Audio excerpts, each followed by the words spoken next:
Mindset and emotions, how to control your state of mind. If you could genuinely master your emotions, take complete control over the way you felt at any given time, then that would be the ultimate technique. I'm serious. If you could do this, then you would become unstoppable in a fight. You would become relentless in the gym. And you would be able to apply yourself to a task in a way that would previously have been impossible. I imagine that you're probably rolling your eyes at this point. You probably think I've been reading too many hippie blogs. Maybe reading a little too much fluffy self-help. But I'm serious.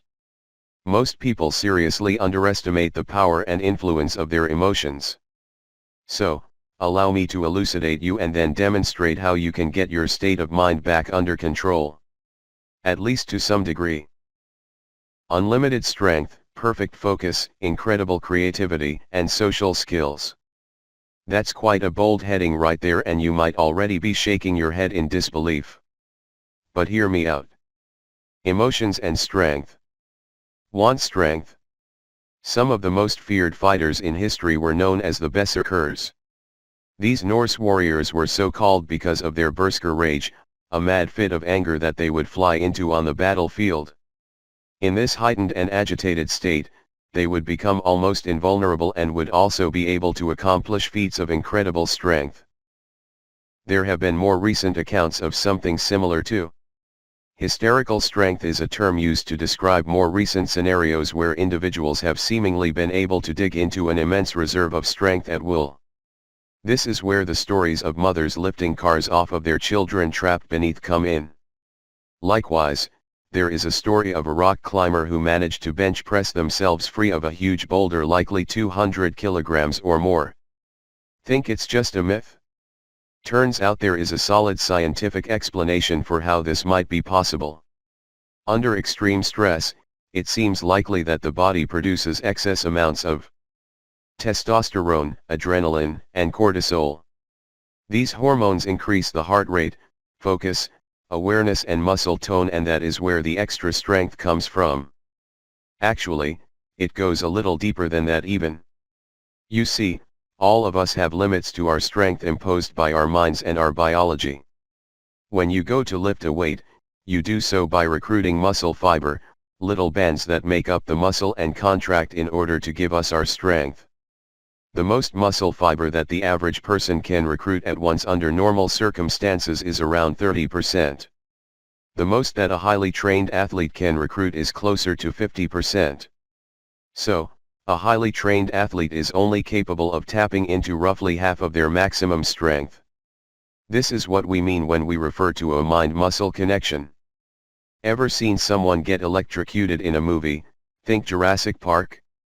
As you know, the idea is that the individual will get flung across the room into the far wall. What throws them? Their own muscle. The electricity causes all the muscle to contract at once, which creates such a jolt that the person goes absolutely flying. Imagine if you could harness that power and use it to leap up onto a roof. The reason we can't access so much of our strength is A, that it would likely cause us injury as we would break a muscle, pull a ligament, etc., and B, that it would fatigue us. If we were to use that much of our muscle power in a single movement, we'd have no energy left for anything else. But under the right circumstances, being able to dip into these huge reserves of strength is incredibly useful. And adrenaline and other hormones under the right conditions allow us to tap into that power. Studies show that yelling in the gym can actually increase adrenaline and thereby enhance muscle fiber recruitment, resulting in strength improvements. Now imagine if you could tap into even just 80% of that power at will. Simply by harnessing your emotions. Emotions for calm, collected focus. But there's only so far that being able to leap tall buildings and punch through walls will get you. In the real world, physical strength isn't really what matters. This then is where the flow state comes in. A flow state is often described as a state of calm, focused bliss. It is what happens when the world seems to slow down because you are so intently focused and engaged on what you are doing. Have you ever opened a cupboard and seen everything fall out but moved in super fast motion to catch it? That's a flow state. More often we hear about it in extreme sports, athletes finding their flow and being able to pull off incredible stunts at incredible speeds. Outside of physical activities, it is seen in music. When the entire band synchronizes during a jam, this is a type of flow state. When you have a conversation with someone that lasts all night, that's a flow state. When you're writing a book and you write so long that you don't even notice the time passing, that is a flow state. Studies show us that executives in flow manage are hugely more productive than those that aren't. The same goes for startups. So, what is flow? Essentially, it's another emotion. Another mental state that is triggered by the release of hormones and neurotransmitters. In this case, it is a subtle variation on the fight or flight response, a subtle variation on stress and panic. Here, you believe something is just as important as preventing yourself from getting injured, it is just as compelling as fighting for your life, but it is also fun rather than scary. You have the entire attention of your body and mind, which brings about a release of excitatory hormones along with calming ones and those related with bliss, such as anandamide. This actually suppresses activity in the prefrontal cortex, triggering a state known as temporary hypofrontality. This prevents us from worrying, from second-guessing or from overthinking. We just do. It's the opposite to how most of us live our lives today, and that's why many of us are filled with anxiety, frozen with fear. Imagine being able to talk up to a woman/man in a bar and deliver your wittiest conversation ever. Imagine being able to talk in front of an audience with passion and conviction and enrapture them completely in what you're saying. Imagine being able to work on the projects that matter to you for hours on end without even looking up. No fear. No doubt. No bursts of anger or unwanted emotion. And this is when our best work is done. This is when we are happiest. Many people try and live their lives in flow as much as possible. The problem is that most of us are full of anxiety and busy with chores and things we need to do. These limitations leave us stressed, anxious and busy, and they take our mind out of the moment.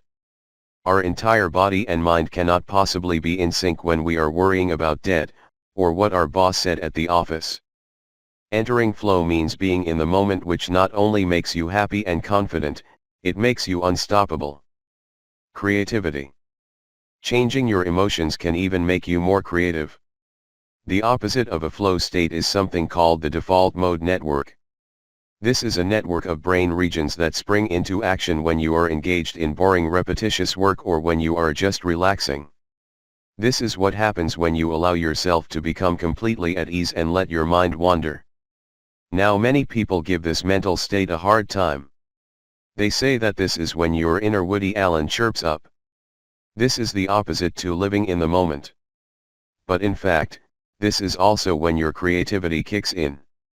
This is the state that Einstein was in when he came up with his special theory of relativity, while working in a patent office. This is daydreaming, and that is when we come up with plans, ideas, and more. No emotion is a bad thing. The answer is just being able to tap into the right emotion at the right time. It's about emotional control. Social skills. And finally, the obvious power of emotion, social skill. If you want to seem confident, then you need to stop worrying about what others think. If you want to be a leader, then you need to be able to take command, not second guess yourself and not get upset and visibly riled when things go wrong. If you want to engage others and make friends and partners, you need to be charismatic, engaging, and entertaining. All these things are based once again on having control over your emotions. But the thing is, most of us don't have any control. Most of us sulk when we don't have a good day and put ourselves in even more of a funk. Most of us are scared when things are wrong. When we're stressed, we argue with our partners and avoid important work in the office. We sabotage ourselves, undermine ourselves, and struggle to get things done, all because we can't control our emotions. Taking control. So how do you take back control over your emotions? There are multiple ways, but let's address two important points: physiology and mindset. Physiology refers to the fact that your emotions are really an extension of how you feel. Emotions describe things like happiness, sadness, anger, fear. We think that these emotions are born from our minds, but a lot of the time, that's not the case at all. Rather, emotions come from our bodies. Emotions come from feelings which include things like hunger, tiredness, hot, cold. The very function of your emotions is to trigger behaviors that will help you to fix the way you feel. When you haven't eaten enough lately, your blood sugar dips. This in turn triggers a release of cortisol, the stress hormone. This tells you that something needs to change and wakes you up, and in the wild, this would have encouraged you to look for food. When you eat, your blood sugar spikes, you produce leptin and serotonin. This makes you happy and content and encourages you to sleep. Eventually serotonin converts to melatonin, the sleep hormone. So, in other words, the way you feel is often the result of your physiology, and that changes the way you think. You think you're angry because you had a bad day? Possibly. More likely, you had a bad day because you're angry. And you're angry because you didn't sleep. You're in mild pain. You haven't eaten enough. You've eaten the wrong things. You get the gist?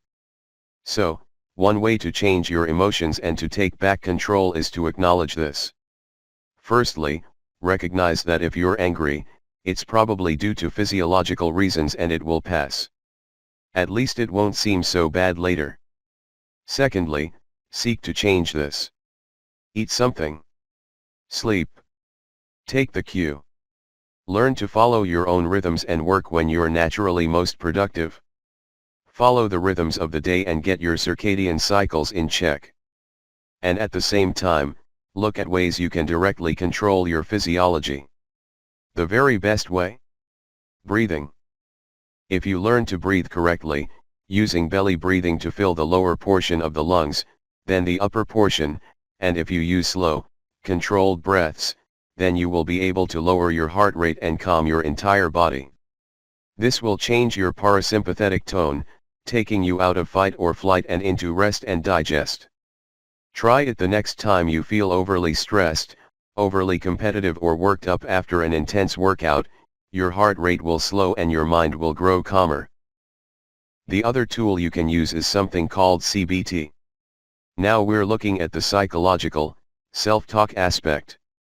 CBT stands for Cognitive Behavioral Therapy, and this is a popular form of psychotherapeutic intervention used to treat phobias and other anxiety disorders.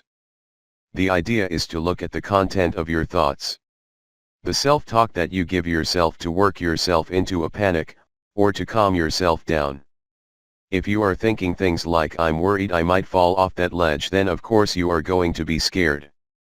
If you think things like "I'm grateful for my wife," then you will be less likely to feel unhappy with where you are in life. It goes deeper than that, of course. You can use CBT to challenge long-held beliefs and to break negative self-talk habits by challenging your thoughts and testing your hypotheses. This is called cognitive restructuring. In the short term, you can use CBT techniques in order to more honestly assess your state of mind and your emotions, and to then change the way you feel about a situation. So if you were stressed that you had a deadline you couldn't meet and it was ruining your evening, then you might use cognitive restructuring in order to assess the thoughts making you stressed and replace them with more productive ones. For example, you might consider: what is the point of being stressed? Will it make matters better? What's the worst case scenario? Would it really be that bad to tell the boss you can't finish work on time? Are they expecting too much of you anyway? When was the last time you did this? Are there other ways you could lessen the blow? What would you rather pay attention to right now? Combine this with controlled breathing and bring your focus to the thing that is most useful to you right now. In the long term, you can use CBT in order to bridge the gap between your thoughts and your physiology. You see, Your physiology and your emotions are designed to drive you toward desirable states: sex, food, shelter, love, success, social acceptance. The problem is that the tasks you need to accomplish often don't get you those things in the short term. In the long term, entering data into that spreadsheet helps you keep your job, which helps you pay for food and keep your family. But in the short term, it just means more boring paperwork. So now you need to remind yourself why you do what you do. And you'll do this not only with words but with visualization. Picture where you want to be. Picture the wealth you want to have, the success, the satisfaction. Then remind yourself that the things you do today are actually driving you toward the things you want. This is when your heart and mind will finally be on the same page. And that's when anything becomes possible.